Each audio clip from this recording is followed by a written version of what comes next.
I'll go then. So, welcome everybody to the EdNet Forum.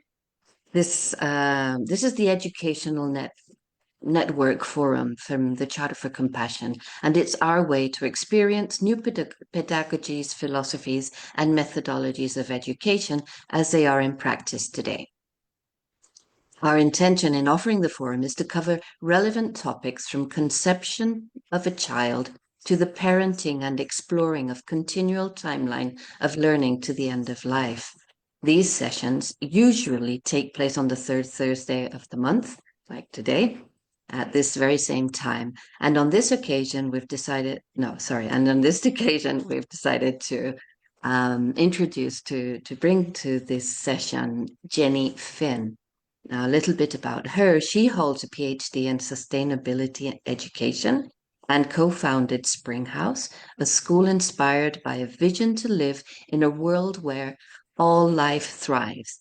She will share about her experience in fostering vitality through cultural design and education, including what she has learned from her 10 years experience at Springhouse. I don't want to say any more because I know she's such a wonderful person and she has so much to share with us, and she's a much better storyteller than I am. So I'm going to give her the stage and welcome everybody, and thank you for being here. And especially Jenny. Thank you. Thank you so much. I'm so happy to be here. And if anyone is watching online, I welcome you. I would love to just begin with a few moments of silence, if you're with me. Just to take a few breaths together, to come together. And if you're not in this Zoom room, but you're somewhere else, I invite you to just take a few minutes to breathe and connect with the gift of your life. That's what I'll be doing over here. So I'll open us up with a poem. We'll breathe a little bit and then I'll open us up with a poem.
These are some words from the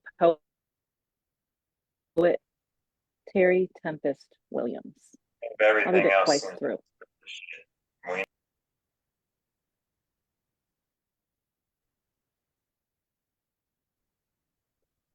The eyes of the future are looking back at us, and they are praying for us to see beyond our own time. They are kneeling with hands clasped that we might act with restraint, that we might leave room for the life that is destined to come. To protect what is wild is to protect what is gentle. Perhaps the wilderness we fear is the pause between our own heartbeats, the silent space that says we live only by grace. Wilderness lives by this same grace. Wild mercy is in our hands. The eyes of the future are looking back at us, and they are praying for us to see beyond our own time. They are kneeling with hands clasped that we might act with restraint, that we might leave room for the life that is destined to come. To protect what is wild is to protect what is gentle. Perhaps the wilderness we fear is the pause between our own heartbeats, the silent space that says we live only by grace. Wilderness lives by this same grace. Wild mercy is in our hands.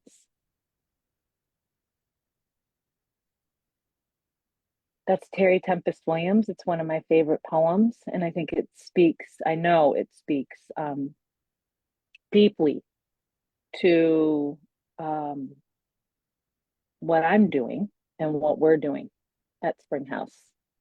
So I want to first make sure that you all can hear me and that I am flowing nicely here with the Zoom and the internet.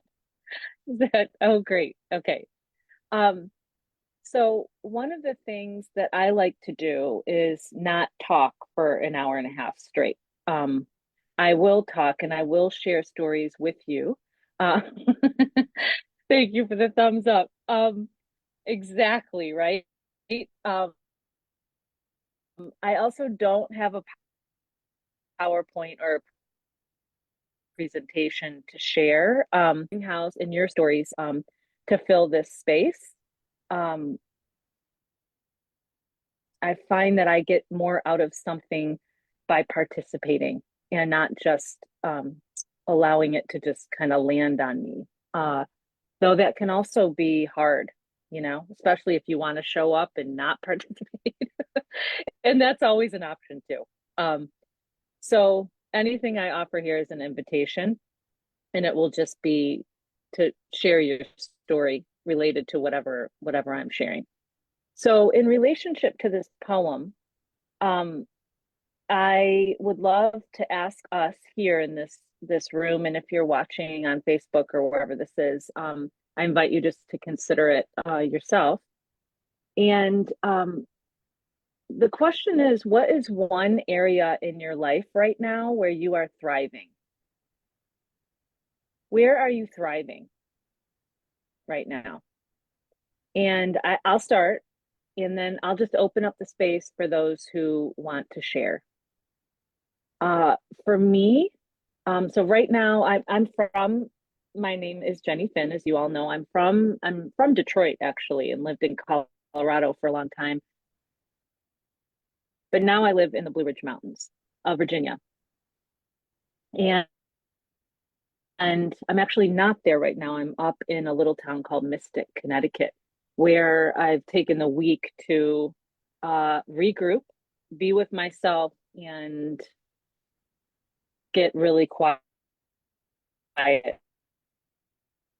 to hear cleared compassion at a time where our world in this country desperately needs those things. So where I'm thriving right now, one thing I'm doing up here in Mystic is I'm continuing to train for a half marathon.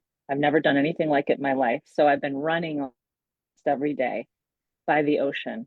And my running and training has brought me alive in ways that I don't know if I've ever felt, honestly. I feel so much stronger right now because I've chosen to do something that I really didn't think I could do for a number of reasons. So that's a place where I'm thriving right now. And I'll just leave it open for anyone who would like to.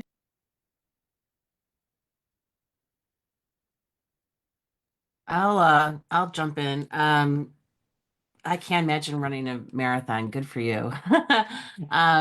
Maybe I'll get there one day. My name is Lucy Gray. I'm based outside of Chicago, as most of you know.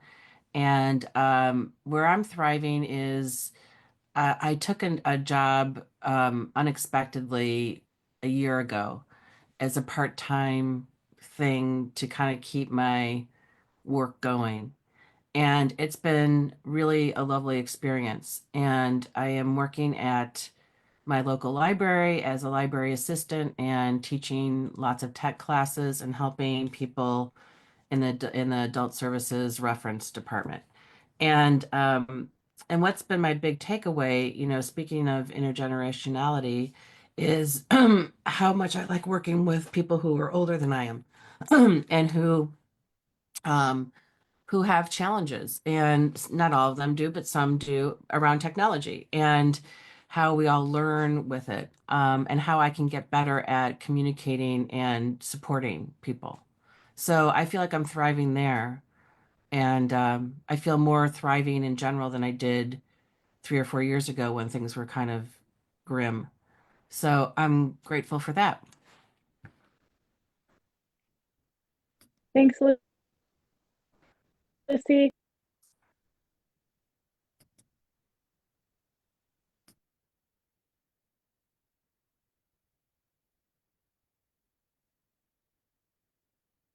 I'll go next. I don't know. I don't feel very strong in terms of thriving, to tell you the truth. The whole election thing really has thrown me for a terrible loop. And but given the invitation, I think I am I hope it doesn't sound pathetic, but I think I'm thriving at keeping myself up. I'm in the Netherlands right now. I normally am in Washington State in Kingston. The distance, the physical miles away from the US and not having the news constantly um, is helping. And what's also really helping is the fact that my sister and I always go on these marathon walks as a joke. I'm not nowhere near, but we come close to walking 10 miles a day. And I find that something that I never realized before, even though it's widely known, that physical activity helps me to sort of keep myself centered and grounded. So that's where I feel I'm I'm pleased that I'm not falling apart. Thank you so much, Lynn. I'm glad you're here.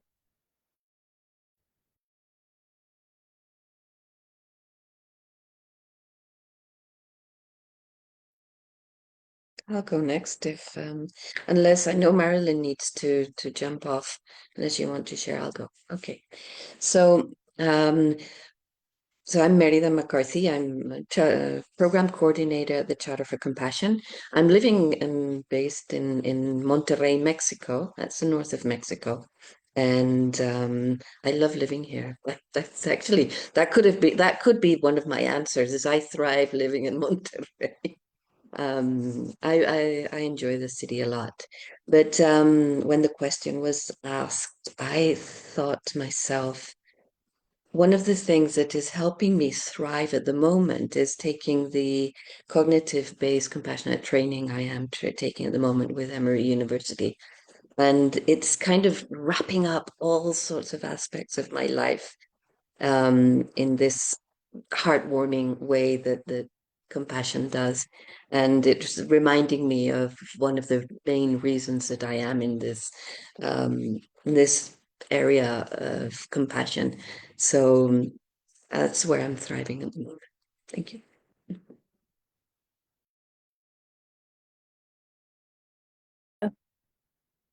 I can go next. And I guess there's so many things I think that are helping me thrive. One is seeing James here, because a number of years ago, obviously I didn't know James, but I knew the people that he knew, the Trotmans. And one of the things at the charter that I think keeps many of us just vibrant and excited is the people that we meet each day and the connections.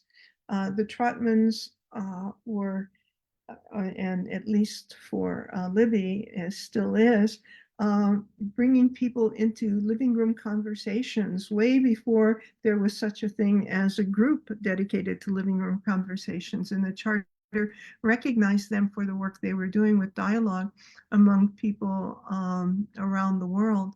And James was one of those people. And then all of a sudden, within the last couple of months, we made a connection with James in another way. And yesterday I had two wonderful meetings with one person who, both people I knew before, but not in a way that we could really integrate them into our work with them, and they taking our work and putting it into their work. And so I think that that is something that keeps us alive, and especially me. And then one other thing, and a number of people here know this, but I love music, and I'm constantly wanting it in the background, and have listened intently to music through the years, and was involved in a ethnic orchestra for many years. And I took a challenge that I put in front of myself because of a game that we are playing called Peace by 2030, and decided that I was going to become a global DJ. So every Wednesday morning, I have a show, and it's just fun to run thematically with all of this music from around the world, but to show how it's a unifying factor, how it's common humanity. So that's how I'm thriving in those areas. Wow. Thanks, Marilyn. That's great. I love learning that about you. Anyone else like to tell us how you are thriving at this time in the world? Looks like James is ready. Welcome, James. Yeah, thank you so much. Honestly, Marilyn, I just love you so much. Thank you for speaking about Libby Truman and my cherished, so dear mentor, blessed memory, Lynn Truman.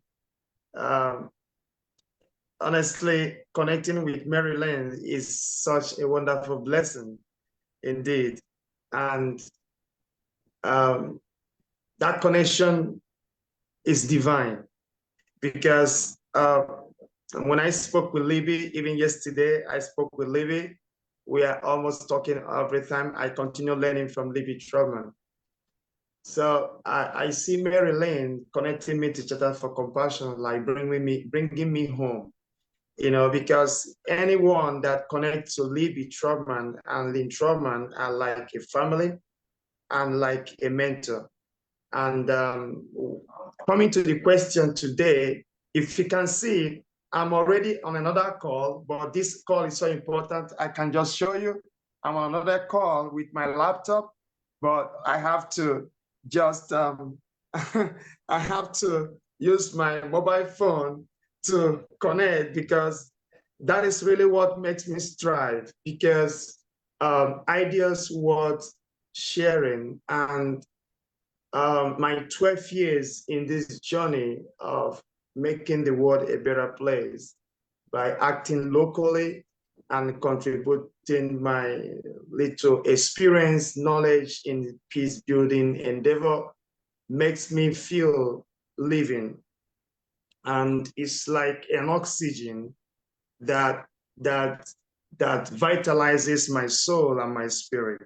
So every day of my life, when I woke up in the morning, the first thing I think is how to make the world a better place. My pen, my computer is overcrowded, because every time ideas, revelations, and visions how to make the world a better place. So it's no doubt for me that I've been invited by so many organizations as an advisor, because I love sharing what I discover. And that has really makes my life thriving here in Cote d'Ivoire. I may not go into details, but here in Ivory Coast, you can read more on the internet. But I am glad that many youths are following me. They are following me so much, and many youths across the globe also are following me. So I think this is what makes me striving every day. I'm a father of 4 school children, and my children and my wife is also following me. So I'm glad. Thank you. I love you. Thank you, James. Yes. Oh, great to hear from you. I'm glad you're doing the double meeting thing so that you could be here. Anyone else want to share how you are thriving? One way you're thriving where you are.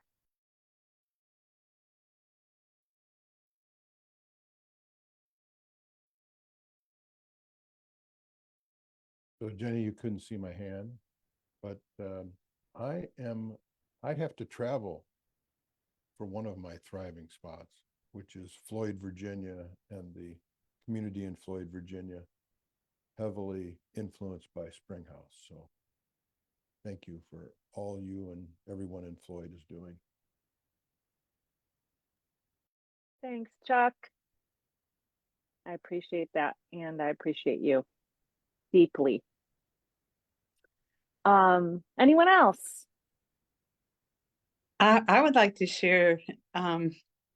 This is Nancy. I'm currently in St. Augustine, Florida, which is not my place of birth, but it is a very peaceful, happy environment in which I get to thrive.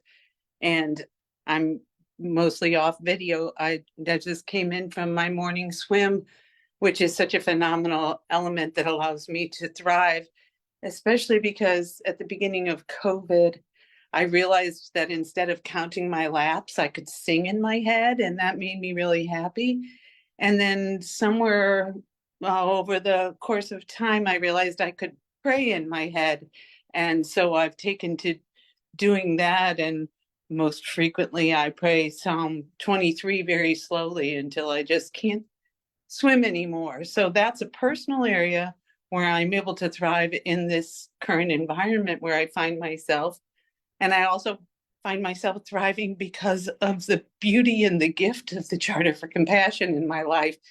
And so much richness is added to me. The opportunities, the education that it's providing for me lifts me up every day. And similar to James, but on the other end of the spectrum, every night when I go to sleep, my prayer is that I can be a better person the next day, that I can learn from mistakes that I've made and recognize opportunities as they present themselves, because there is such a vast array of opportunity in this world of compassion. And I've never met a single person who allowed me to speak to compassion whose response was, "We don't need any more of that." So anyway, I'm immensely grateful to get to contribute, and I'm so grateful that the heart of compassion has welcomed me in to be with it. So thank you very much for this opportunity, and all those to come. Oh, Nancy, wow. Thank you so much. Okay, I'm putting two things in the chat in response to what you just said. Number one, I'm a regular cold water swimmer. So here I am swimming in the ocean under the moon in freezing cold water. So I thought you'd appreciate that. And then the other thing I dropped in here is Psalm 23, sung by Bobby McFerrin. I don't know if you know that. Oh, God, Nancy, this is I sang this with a group of women in a church I was part of a long time ago. It is incredible. You're going to love it. Oh, thank you for sharing that. And also, I want to say my heart is with Floyd, Virginia. I got to go to a wedding there about 15 years ago, and I fell in love with Floyd. So hopefully, Oh, well, I hope you come back and see us at Springhouse. You would be a total gift there. Could happen. You're welcome. You're welcome anytime. Anyone else? Did we get everyone here? What about Felipe? I don't want to call people out, but just just in case. Yeah, I can go. I think I thrive most when I am in community, like when I am able to be with other people and share ideas, and then I mean honestly, compassion is such a big part of my life in the sense of the understanding that it's a principle of action. And yes, I thrive by taking care of myself, but I thrive more when I can identify the pain of somebody else that maybe I'm not experiencing personally, but I can have the energy and the ability to help them end that pain, even if it doesn't affect me. So that's one of the things that probably gives me the most joy. And I'm so grateful to work for an organization that does that, you know, inspires compassion to create social change. It's so beautiful. Wow, I am so glad I landed in this group this morning. It's amazing. Before I came, thank you all for sharing. I think that's everyone. I really appreciate. We'll miss you, Marilyn. Blessings. Um, yeah, I just right before I sat down for this call, I went out for a couple hours just to sit by the water, and I found myself, well, and I ran. I did some running, and then I sat at one of my favorite places on earth, which is this little island called Ender's Island. And I sat there and I forgot what sound it's in, but I was looking, just staring at this lighthouse. I find my way back to this lighthouse. I literally sat in the pitch black dark, videotaping the light in the lighthouse as it blinks in the middle of the night. Like, this is an archetype for me, always has been, and my little soul just finds her way out there to see this lighthouse, to remind me that just like Felipe just said, it's like, I mean, for the light to shine, I've got to be taking care of it. I've got to be taking care of it. And this, the more I take care of the light within me, the more it can shine out in the world. And I want to start, before I tell you the story of Springhouse, I want to tell you my story. Chuck knows my story. But, and maybe Lucy's heard me tell my story, but it's important to me because we can't give away what we don't have. And there was a time in my life, mostly in my teenage years, where I really did not have compassion for myself. I don't know how many of you can relate, but I was pretty lost and didn't really have what I needed around me to remind me that I am a gift and have gifts to offer the world, and that I have shortcomings and that I'm still okay with those shortcomings. I just didn't have spaces to reflect on my gifts and my shortcomings, and what I'm here to do in the world. So I didn't really have that in my family system because everyone was just surviving at that point. And in my school setting, which was a college prep high school outside of Detroit, I definitely did not have what I needed in terms of being able to reflect on that. So my story starts there. It starts as an adolescent. I mean, it started before that, but the story I'm going to tell you now starts there. And I was very lost as a teenager. I had everything I needed materially, but emotionally and spiritually, I was adrift. And I found myself pretty quickly. I read back to one of my diaries that I kept when I was 15. It was in 1985. And in that diary, I wrote, I think I'm an alcoholic. And I had a lot of experience with alcoholics because I'm from, I mean, no offense to anyone else, but an Irish Catholic family. So we had a lot of alcoholism in our family. And I knew what it looked like. And I was starting to think that maybe that was what was happening to me. And so I was using alcohol to make it through my life, to survive my emotional and spiritual loneliness and pain. And I was also pretty addicted to relationships. You know, as teenagers, we often, that's part of the deal, is that we're focused on peers and whatnot. But I was pretty over the top. I mean, that was my primary thing, was getting people, making sure people liked me, and also making sure that I was with someone and never alone. So those two things led me into a downward spiral that took me into a pretty dark place by the time I was 20. And I was in college in Michigan. and I was completely and utterly lost. I was engaged in pretty dangerous behavior related to alcohol, and in many ways, it's a miracle that I'm sitting here before you speaking to you. So, one of the most important things that happened to me in my life was a wake up call. I don't know if you've had a wake up call in your life, but I did. And it happened young. I'm 54 now, and it happened when I was 20. And I was 20 years old and knee deep in alcoholism and relationship addiction at that point.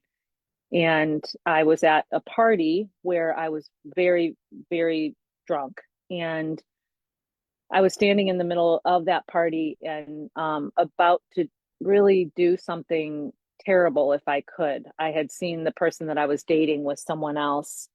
And I had this thought immediately that I would hurt him if I could, like badly. And right after I had that thought, the thought was I wanted to kill him. And after I had that thought, something happened inside of me that almost like went like this, and I heard within me, I heard something within me that said, "Put your drinks down. You will never drink again."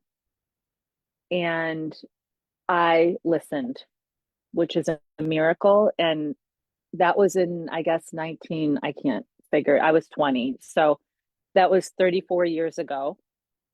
And I've never had a drink since that day. And that, I can tell you, is an absolute miracle in the environment that I was in. First of all, that I heard this voice and then I followed it. Both are miraculous and very disorienting and confusing to a 20-year-old. It was a mystical wake up call experience for me that shortly after only grew, because in 4 years I was, 5 years, I was 25 and I was diagnosed with a very serious life-threatening cancer, a lymphoma that 10 years before people were dying from. So I had another mystical experience at that time. And those two experiences were, as you can imagine, incredibly informative to me. I didn't know why they were happening. I didn't know what they were. I still don't. But that doesn't mean I have not been in service and devoted to whatever woke me up a long time ago. So it's one thing to have a wake up call. It's another thing to take care of it. So for me, because I know many people that have had, who have started to recover from addiction and have gone back to addiction. Maybe you do too. That's actually more the norm, unfortunately. That's how dangerous addiction is. And even when I had cancer, I was 25 years old. I was partnered with this guy who was like a buddy. It was like a buddy system, somebody else who had lymphoma. And he had lymphoma 10 years before when he was 16. So we were roughly the same age. And when we were talking, I remember him vividly saying, "How is it that you have such a positive, not even positive isn't the right word, more of like a holistic perspective about what's happening to you?" He's like, "Because I'm still angry. I'm still resentful. It's been 10 years since I had cancer and I'm still angry and I'm still resentful." And what I said to him was, for the past 5 years, I've been growing something else in me from that wake up call when I was in the fraternity party drunk. I've been growing something deeper, a deeper compassion, a deeper understanding, a deeper light within myself that has allowed me to see this cancer diagnosis as another wake up call, another refinement of who I am. It's not, I didn't get lucky. It's because I've been committing myself to growing this experience that I had within me. I don't know why I was doing that, but I was. So the reason why this is important is because it is the absolute core of who I am and the reason why I do what I do. Everything I do is in service to whatever that mystery is that woke me up. It has been since I'm 20. I have not for 34 years left that experience behind, I have continued to grow it because it saved my life. Now, I don't have to know what it is. I don't have to attach it to any particular ideology or religion or anything, though I've explored it through many wisdom traditions deeply.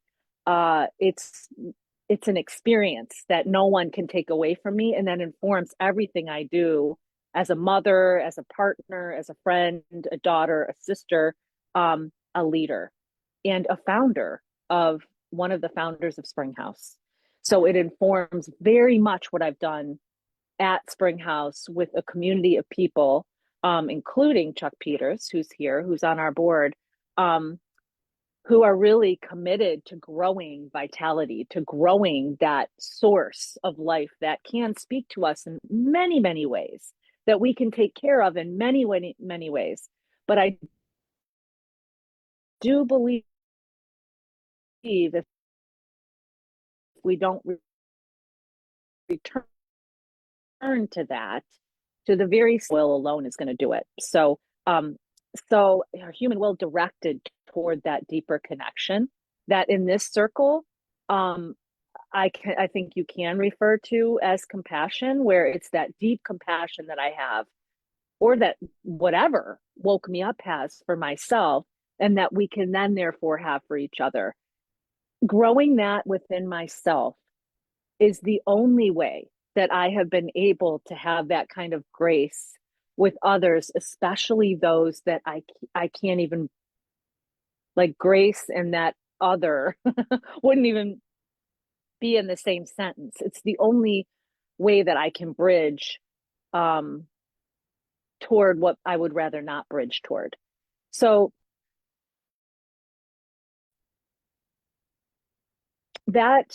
those experiences for me have been very informative in what I'm doing at Springhouse in Floyd County. So I'd like to tell that story now, but I'm wondering, before I have that story, are there any questions or comments that anyone would like to make, or a story you would like to share about a wake-up call and maybe a way that you've taken care of that? We'll leave a few minutes here for any responses.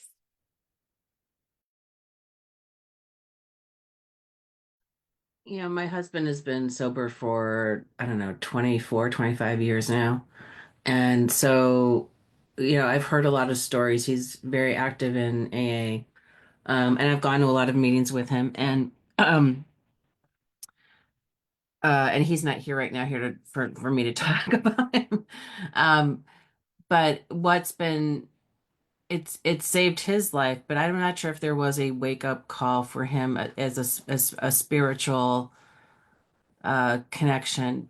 I think that um, I don't know, I think it was a health thing that kind of got him going. And anyway, we've heard a lot of stories over the years, um, and I think he's thriving because he has this camaraderie with other people in our community because of AA. And he also believes in the service component of it. So he is um, supporting a lot of other people who are going through this, including a guy who would be indigent if otherwise. He's in a nursing home and he's a paranoid schizophrenic. And my husband takes him to a meeting every week and buys him clothes and tobacco and things that he needs every once in a while. And that service, I think, keeps my husband going in recognition of this. And so I think it's different for everyone, their experience, but I've been really touched by hearing people's stories. Um, the alcohol is used to cover the pain or whatever substance of something in their background. And I feel like I'm more compassionate as a result of hearing those stories, that it's not just a cut and dry thing. And you are so lucky to be able to have stopped like that. Like it's like you mentioned, it is not um, the treatment, like he went to treatment, and I think that the success rate for going to treatment is like 17% or something crazy like that, the people that stay sober. So it is a really difficult thing. And unless you've known somebody who's gone through it, you may not be aware of how tough it is. But that resonated with me, Jenny. Thanks so much, Lucy. I appreciate you sharing that. Yeah, definitely didn't do it alone, and I'm going to go into that as it relates to Springhouse and one of the reasons why I started it. Anyone else feel a burning desire to share? I would like to just share quickly, if I could. It's Nancy again in St. Augustine. And my experience was very similar from a young age, and I'm the fifth of 7 children in an Irish Catholic family. So was around, well, excessive drinking most of my life, and many times I still am. But as a young child, I felt very maternal, and early on, I remember praying that I would get to be a mom. And 37 years ago, I went to my brother-in-law's birthday party and had way too much to drink. And I had a babysitter that night for my 18-month-old child. And the next morning I woke up and heard a voice in my ear. And that voice said to me, "You wanted this child. If you are going to be the best mother that you can be, you have to stop drinking." And I heard that voice and I listened to it. And I am one of the very fortunate people who has been able to continue on that sobriety path ever since I heard that voice. So I recognize that that was a life-changing divine intervention for me. And I believe it has had a positive effect on all those people in my life ever since then, particularly on my children. Wow, Nancy, thank you so much for sharing that. So glad to have met you.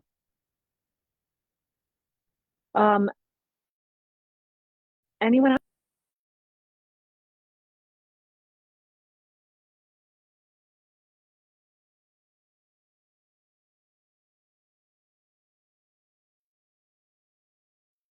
I can go. Okay. Yeah, thank you, Jenny. Hearing what she just shared about the voice and the connection with that divine voice, I think I have an experience in my early days of my calling, in my vocation as a peace leader, a peacemaker. I prefer using the word peacemaking because my journey into the ministry of peacemaking is divine. I remember in the year 2012, 2010, we had a post-electoral human slaughter in Cote d'Ivoire here that took the life of many people, more than 5,000 people, dead bodies everywhere. We ran from our home to refuge in my barber shop. I remember a night I was in meditation and I heard a still small voice behind me. And he spoke to me. He said, "Unite communities for peace to save humanity from destruction." That voice came in my state of contemplation and meditation about the situation. But it was so clear to me to hear that voice, that still small voice behind me. But I replied and I said, "But I have no knowledge." I said, "I have no knowledge." And the voice told me in clarity that I am he that teacheth all things. I will send men from the east, from far, they will teach you all you need to know. I didn't go to university to learn about peace studies or conflict resolution, though I had a provisional admission to the university in 2009, but I could not further because I'm a father of 4 children. I need to cater my children's education and my wife. So, but that didn't stop there. When I got that encounter divinely, I became attracted to the internet and I started learning on myself through the internet, but that's a long story. So what I'm trying to cut short is that the voice told me, unite communities for peace to save humanity from destruction. And I put a true face together, it becomes a mandate. And I took 3 days of praying and fasting. I'm a Christian. I took 3 days praying and fasting. And the voice again took me to the book of Isaiah 58, verse 12. And he said, for they that shall be of me shall build the old west places. He said, I shall raise the foundations of many generations, and I shall be called the repairer of the breach and the restorer of the path to dwell in. Guess what? As soon as I got that, it becomes very clear to me in my barber shop. That is where the transformation began. In the heat of the war, I begin to speak about the public narratives, about the war. Then I begin to speak to my customers that I'm barbing. I said, why in Africa, in Cote d'Ivoire today, that people, communities, government, nations choose to use violence to seek for political or social change? Why not dialogue? Why not negotiate? I think it's time for us to wage that war. But how? I have no tools, have nothing, but I discovered that my heart was authentic. In order not to take much time, 2 months after, exactly how God said it, I got an encounter from a beautiful couple from the US, Libby and Lynn Trubman. That was the encounter, and everything changed about my life. And after that, our organization was created here in Cote d'Ivoire, denominated United for Peace Against Conflict International. And to prove that it's God who called me and who sent me, I got the community support. The first mission, after I learned about the principles and the practice of social dialogue in conflict transformation and conflict reconciliation, was to go to Diokwe, 400 kilometers, where people are being massacred. Government said that area is a red zone, nobody goes there. United Nations Civil Affairs could not send anyone there. But my first mission was to go there and bridge the gap. You can get this information through the internet. That mission was successful. I was able to bring a whole community that was killing each other, 2 warring groups, the Dozo and the Gere, without having any university degree on peace conflict resolution. But my heart was authentic. I walked into the forest to go and speak with the head of the clan. That reconciliation was a success, was a talk of the town. In fact, that was what took me to the United States for the very first time to share that experience. And that was what gave me Visionary of the Year 2018 by the IFED Institute. So what am I trying to say here is that divine voices is real. And when you are open to that divine mission and that calling, you will become what I will call the manifestation of that still small voice that you receive in the spiritual. And today, guess what? After 7 years, I became a teacher, an educator in universities, in secondary schools, in Ministry of Education. I contributed to draft a policy that brings in transformative education in the curriculum here. I participated in reconciliation programs in Cote d'Ivoire. It's continued to evolve, because of what? I was obedient to the calling, and God himself continue to announce this. But today, I'm glad that I have gone through many universities across the globe to do certificate capacity buildings in conflict resolution. And so many organizations in the world has given me that training, certificate trainings. And today I'm able to offer this principle and practice in such a way that lives of individuals, communities are changed and transformed. So Thank this you is so much, James. the obedience to the calling. That's right. I mean, honestly, it's such a, I don't know if I've been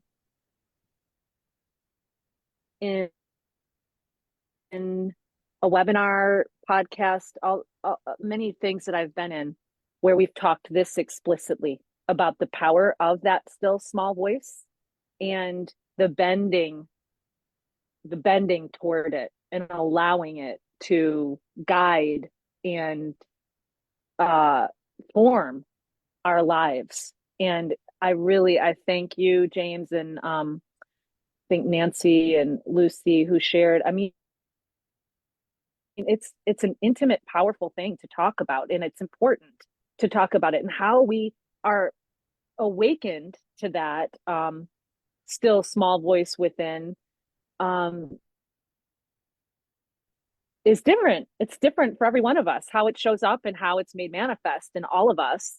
I think one of the things that I want to say here is that to talk about what happened in that wake-up call, that when I mentioned that there's the wake-up call and then there's the care of it. What we focus on, my husband used to say this all the time, it's to bug me. What we focus on expands. It's true, right? I mean, of course, it expands. It's what we focus on, what we grow grows. And so for a while in my life, I was growing fear. I was growing disconnection. I didn't even know I was growing that. But I mean, drinking and following my boyfriend around and trying to make people like me was my mission because I felt so scared and so unsafe until I woke up to something else and then took care of that. So how did I take care of that? I took care of community. Community helped me, a community of people who were taking care of their lives in a way that was helpful to me. So when I was getting sober, it was sober people. When I had cancer and was facing my own illness and potential death, it was people, other cancer survivors, people who were in it with me. It was communities that reminded me not just of the reality and the challenge that we faced. It was also the possibility. It was communities that held both, that were in the reality and also holding the possibility. I gravitated toward those. It's just, I mean, there's no way I would have stayed with what woke me up if I did not have people around me, a culture and a community around me, reminding me that I can do this, because they've done it. I remember the eyes of people I was looking into who were sober for a year going, oh my God, sober for a year? I couldn't even imagine being sober. And this is important when it comes to I'm about to talk about with Springhouse. Community mentorship. It was someone wiser than me who had walked the walk that I was walking, but they were further down the path than me, saying, you can do this. You can do this. They had wisdom to offer because they've done it. I'm singing in Irish. I'm learning the Irish language. I'm singing in Irish. And I have a teacher who's, bless her, I mean, she's in her 70s, has been singing since she was a child. She's offering me the wisdom she knows. And I sit at her feet and I listen to her and I learn from her. So community, and I am in a community of other Irish speakers, so I can learn. It's just, It's a container to grow something that I want to grow. Community mentorship, regular practices. I had to have different practices, like going back to the sobriety thing. My practices were drinking, following my boyfriend around, and getting my friends to like me. Those were not growing my vitality. When I sobered up, I had to choose some different practices. I started sitting in quiet. I started journaling, even though I didn't know what I was doing. I started going to meetings, listening to inspirational speakers. I did different things to grow. I had different practices, and then a regular place to practice. So whether that is a church, for me, it was a church, it was a monastery, it was a yoga studio, it was 12 step, different recovery meetings. Always going back to the same place with the practices to grow something new. Those 4 things, I didn't know that then, but they're important and they inform why. And I didn't know this. It's much like James said. It was like I've been following a call ever since I was 20. It's not like I know. Okay. I think there might be someone unmuted, but it might be Felipe. So I wasn't following. I wasn't thinking and then following. I was listening, following, and then it made sense in retrospect. It's a different way of living. It's what made me move. My family and I moved to Floyd. We didn't know what we were doing. And my husband's a very responsible, rational man. We didn't know what we were doing. We followed a call to the Blue Ridge Mountains with our kids in U-Haul trucks, not knowing what we were doing. And a year later, I was starting Springhouse with 2 other guys. Okay. So we live in a world, I think this is all fair to say, where globally, thriving is not our norm. Is that fair to say? Thriving is not our norm. Surviving is. Surviving is. Either emotionally, spiritually, physically, or all 3. Surviving. So if we're going to learn how to thrive, we need more places that we can learn how to thrive and live thriving lives. We need places to practice that. We need places to practice how to live in a way that returns us to that still small voice and allows us to be in service in communities, in our places over time. We don't have a lot of these places. I can say, and I think this is also fair to say, our educational system that's now globalized is definitely not doing that, returning us to thriving so that we can build a thriving world. I wish it was, but it isn't. And it's a problem now that is well beyond any one person, administrator, school. It's well beyond that. It's a cultural systemic issue because it's not designed for that. It's not designed for thriving. So I'll tell you, when I woke up to the fact that I couldn't thrive alone and I needed places and people to help me thrive, after I woke up to that, my wake-up call turned into a call to service, much like Felipe and others have said. Everyone has said that. It's a call, Lucy talking about her husband. It's a call, we're called to service when we tap into that. For me, what happened was I started being going into different organizations. It started with hospitals, schools, prisons, colleges, where else? Anything you can, domestic violence centers, police stations. The word started to spread that I didn't even know what my title was at the time. I had my own kind of I was self-employed, and I would go into these places and they would basically ask me to come and create the conditions for people to wake up, to vitality, because they were going down. They were going down. It could be doctors, it could be nurses, it could be teachers, could be the students. But they would call me in, and I would usually do something creative. Dance was my primary way of building community. And I would, create, can you imagine doctors dancing around a conference table? This happened. police officers standing hand to hand with no words, looking in each other's eyes. It happened. It was horrifying, but it happened. It was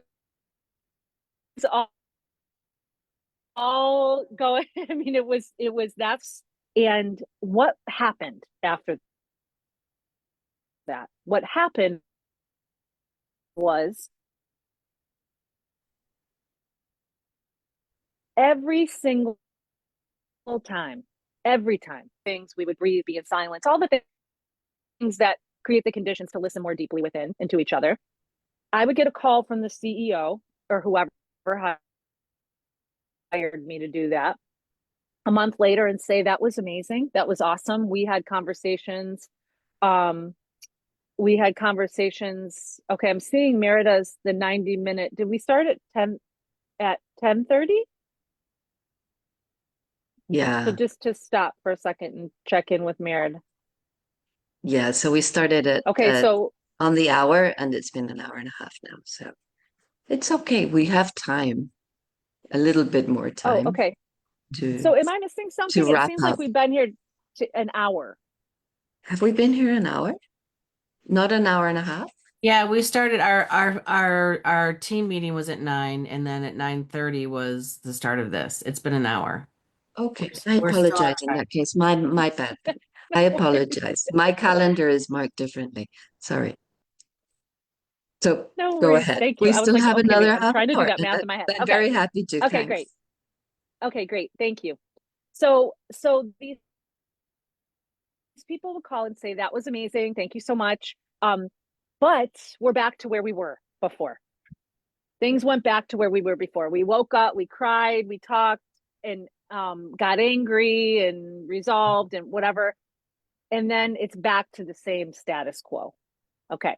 So what did that tell me? That told me that if you do not design to take care of that spark of life, that spark of truth, that spark of wake up, if you did not design a life or systems around taking care of that, I mean, this is kind of a no-brainer, but it's important to say, it won't grow. It's not going to consistently stay there if you don't design the system to do that. At least in the US where I'm located, I can't think of a single system that is designed to take care of vitality. I spend a lot of time in the medical system as a patient, but I used to as a person who would go in and, do what I said I just did. And it's not super vital. People are not practicing health. It is not a healthcare system. Not because anyone's bad or wrong. It's the same thing. I mean, we have teachers leaving the field of education at high rates here. It's not because anyone's bad or doing it wrong, or we do not design our systems to take care of what we've been talking about here. We've been talking about thriving and in the still small voice. We are, as one of my favorite poets would say, following the wrong star home. We're following a different star that's old and oppressive, one that's individualistic, one that's really about like defining economics as money only, when economics is much deeper, wider than that. It's how we take care of our places. So I know personally what it means to create a system to take care of a life that is thriving. When we moved to Floyd County, the call was, what would it be like if a community in place over time took care of the spark of life? What would happen? That is Springhouse. That is springhouse.org. If you want to learn about Springhouse, it's the reason we call it a Springhouse because we have many Springhouses in rural Appalachia. A Springhouse takes care of, contains, protects, and makes useful the source of life, the water that's coming up from the ground. That is why we're called Springhouse. Every person that comes into that place, we see as a gift that they have a source within them that they are called to offer in the world. And if it's not taken care of, they likely never will. And that is unacceptable. That's just unacceptable. We are here to live and follow that call. And collectively, we won't do that unless we have places that are designed to not only invite that, but then take care of it and support it. Because as we all know, I think it's not easy to follow a call. It is not easy to follow a call. That's not the point of a calling. It's much like James was just talking about, or when Nancy was talking about waking up, and parenting in a way that's present and showing up. This is not easy, but I found it much harder to live a life that was not connected to the source of my life and my calling. I found it much, and it didn't do a thing. And I moved to Floyd County. I had no intention of starting a school. I didn't even know you could do such a thing. It's much like James said. I was finishing a PhD in education, but it was just for my learning. I mean, I had no intention of going into higher education, like academia and teaching there, because I've been there. I'd been there and I was like, I'm not going there. I'm not going into that system. Um,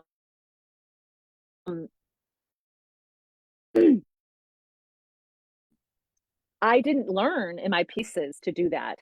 So I had no idea how to start a school, and I didn't even know that that was like one could do that.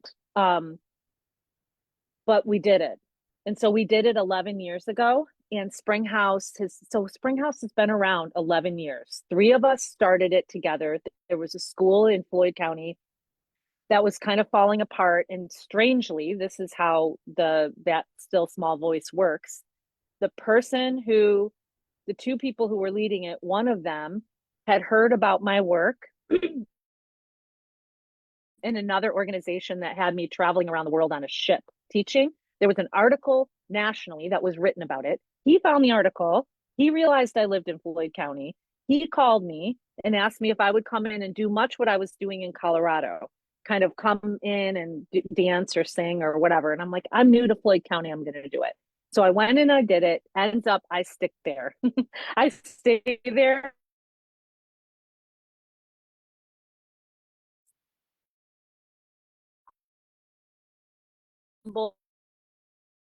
And with these 2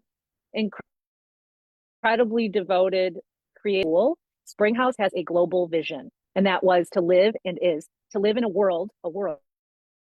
So it's a global vision where all life thrives, where all life, including the earth, thrives. It was cultural for us from the beginning.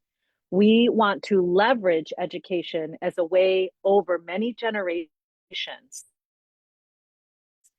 to change culture. It's audacious. It's audacious example. So our mission at Springhouse is to fundamentally transform, because remember what I'd learned before, right? Was if you don't design something to take care of vitality, it doesn't grow. So to fundamentally transform the purpose and practice of education. If you transform, it really could just be fundamentally transform the purpose of education toward thriving. The practices change. You can't engage in the same standardized, normed, I don't even know what other words to use, practices that are going on conventionally. Those don't work.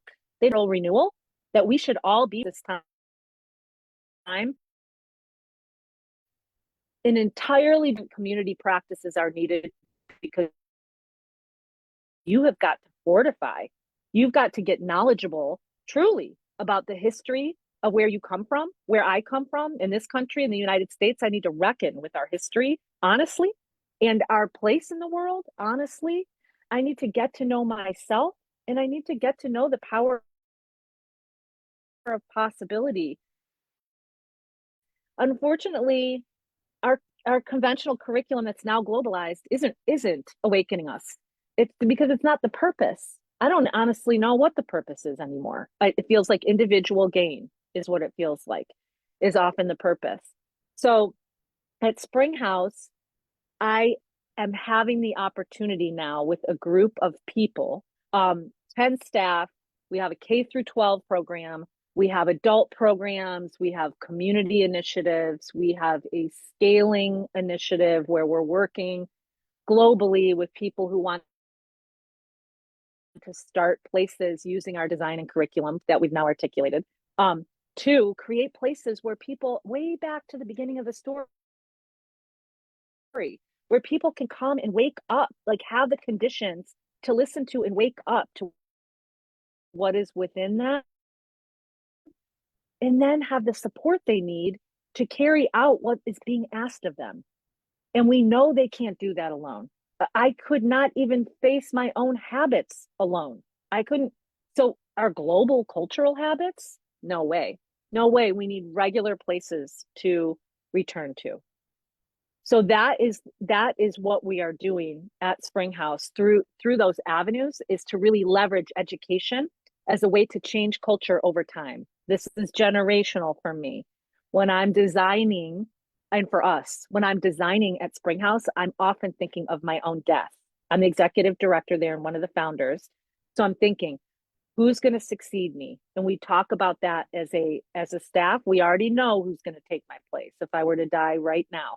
This is important. These are things we don't really talk about, but it's important to me. The only way we'll ever be able to reach our vision is if we are planning for succession, if we are thinking generationally.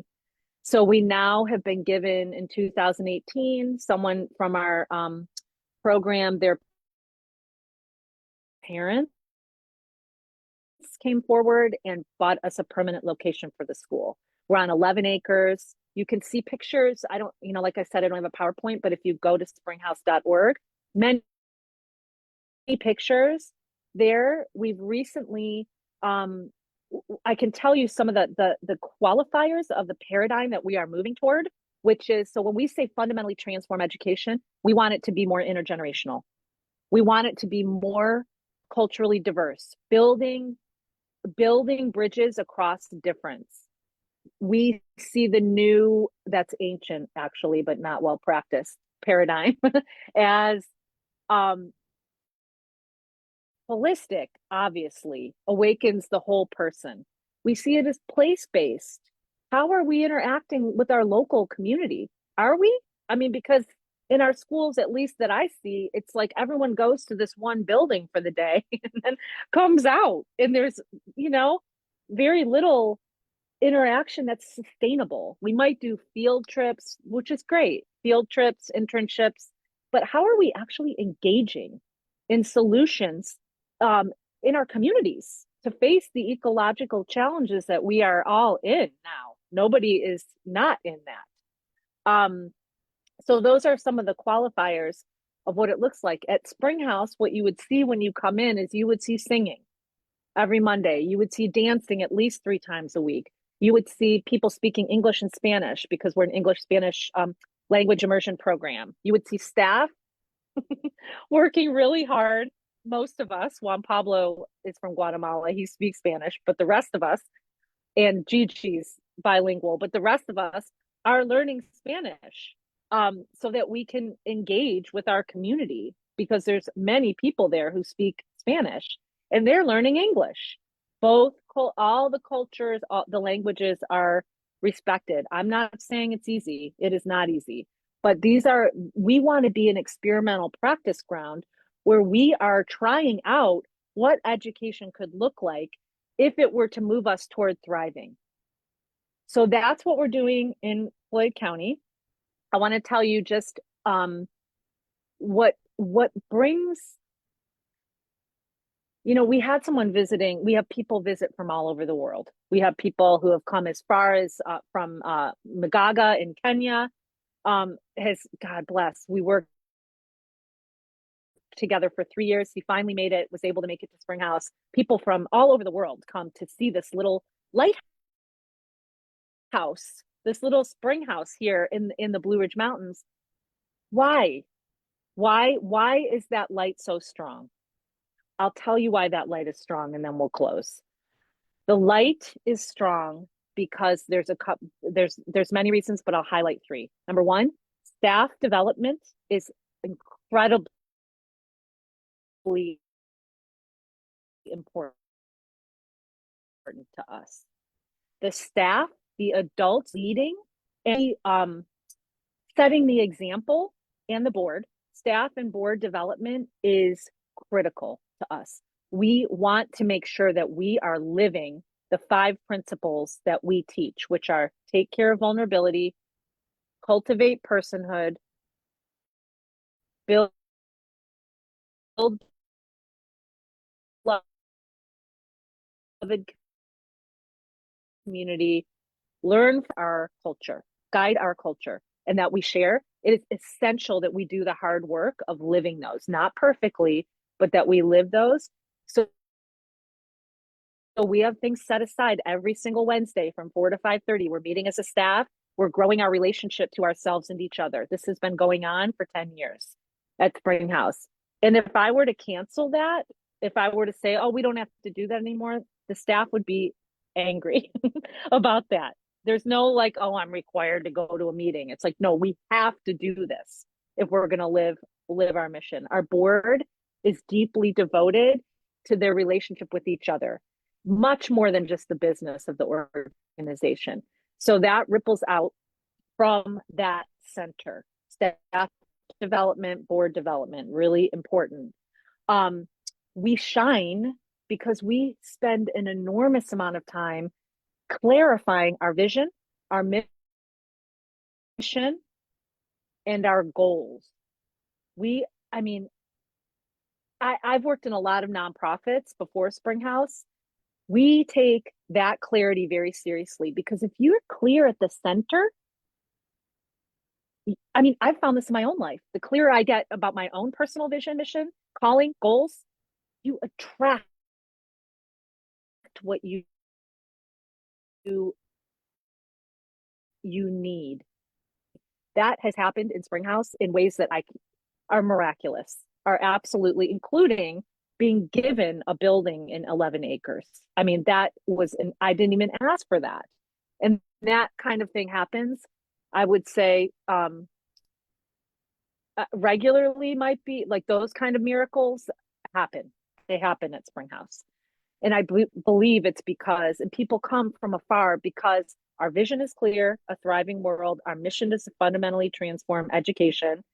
And our goals are to build beloved community through our school, to practice sustainable economics. No one is turned away from our offerings due to lack of funds. So you've got to be really creative in how we get our resources. And we've had no problem with that. Not easy, requires a lot of faith, a lot of trust. And then the last goal we have is scaling. We really want to share our example and support others, not only to develop schools, but to support educators who are in the system.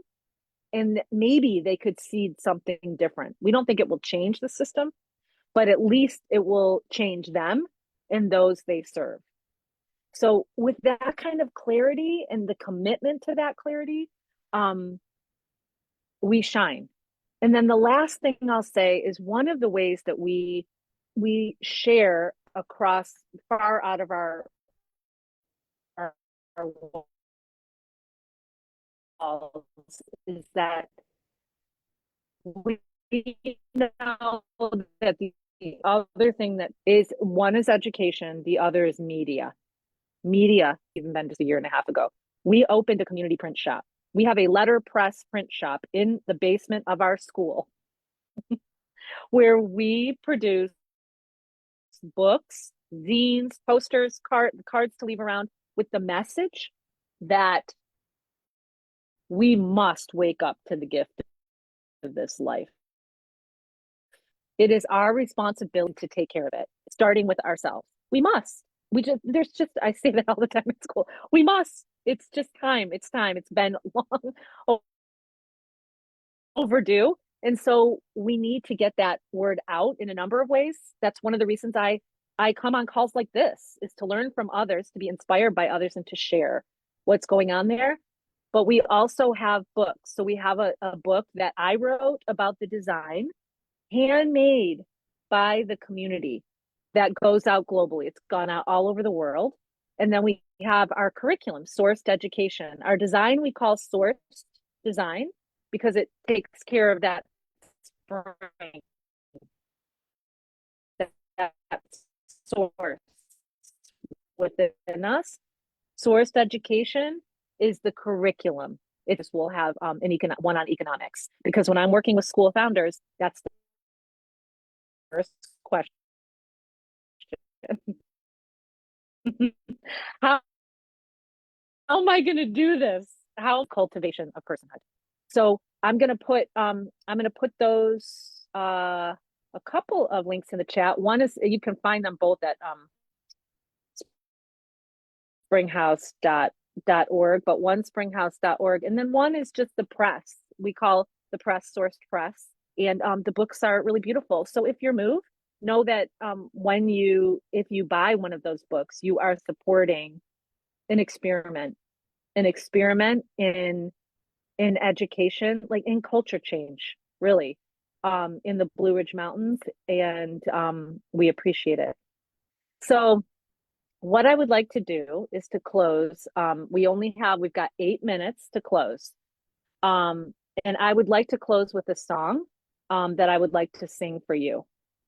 And I don't know how it's going to come through, but it's one thing I like to do as an offering back to the source that woke me up and is breathing me and beating my heart right now. So maybe I'll offer that right now. And then I would love for us to close in a word, if we could get our voices in a word, one thing you're grateful for. So while I'm singing, maybe just think of a word that embodies one thing you're grateful for. And I'll sing this. This is from, I'm sure you've heard of her. Well, maybe, what do I know? Sinead O'Connor. Who's heard of Sinead O'Connor? Okay, she's a hero of mine. She's no longer on the planet, but she is a hero of mine. And this is a song. This is a song from her. It's called "In This Heart." I'm gonna cough first.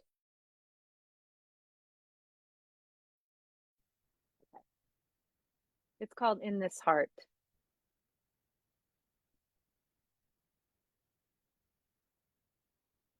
In this heart lies for you a lark born only for you, who sings only to you. My love, my love, my love. I am waiting for you, for only to adore you. My heart is for you. My love, my love, my love. This is my grief for you, for only the loss of you, the hurting of you. My love, my love, my love. There are rays on the weather. Soon these tears will have cried, all loneliness have died. My love, my love, my love. I will have you with me, in my arms only, for you are only my love, my love, my love.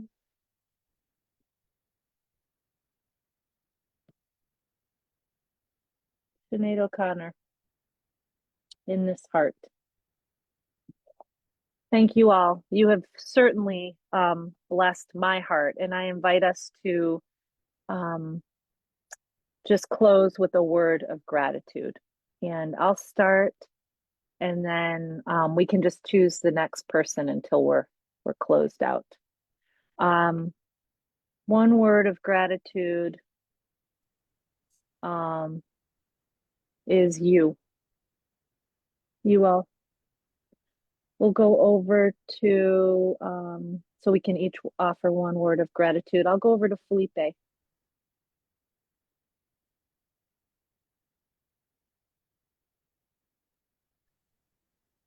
I think my word would be opportunity.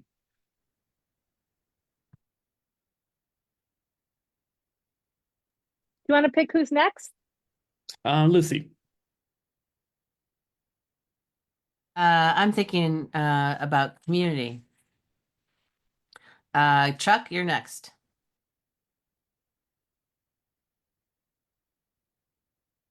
Springhouse. To Lynn.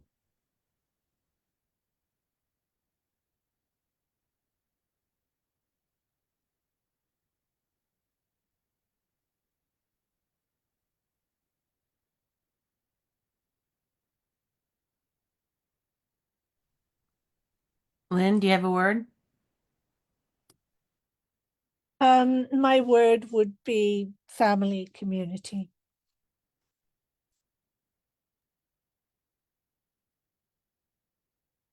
Do you want to pick who's next, Lynn? Oh, James, what is your word?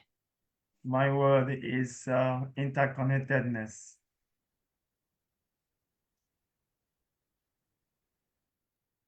Do you want to pick who's next, James? I think maybe it's Merida. Merida. Thank you. Yeah, so my word would be honesty. And I loved the bare bones and the transparency of your presentation today. And I'm very grateful and thankful to it. You've definitely inspired me. I do have a bunch of questions, but I'll be in touch with you by email to see how That's this wonderful. partnership can continue. It's very, very inspiring, and thank you so much for being here. Oh my I'm gosh, wondering- thank you. You have online adult programming too, correct? We For do. people- We have online adult programming. We've got seasonal meditations coming up in the morning. We have an incredible community, locally and online. So if you go to springhouse.org to the adult programs page, if you go to school and then adult programs page, you'll find it there. And if you go to the press, you'll find the books. And I drop my email in the chat. It's Jenny, Jenny at springhouse.org. If you have questions or you want to be in touch or you can't find your way on the website, just send me an email. And it's really been an honor and a pleasure to be with you. I feel more alive after having been with you all. Thank you so much.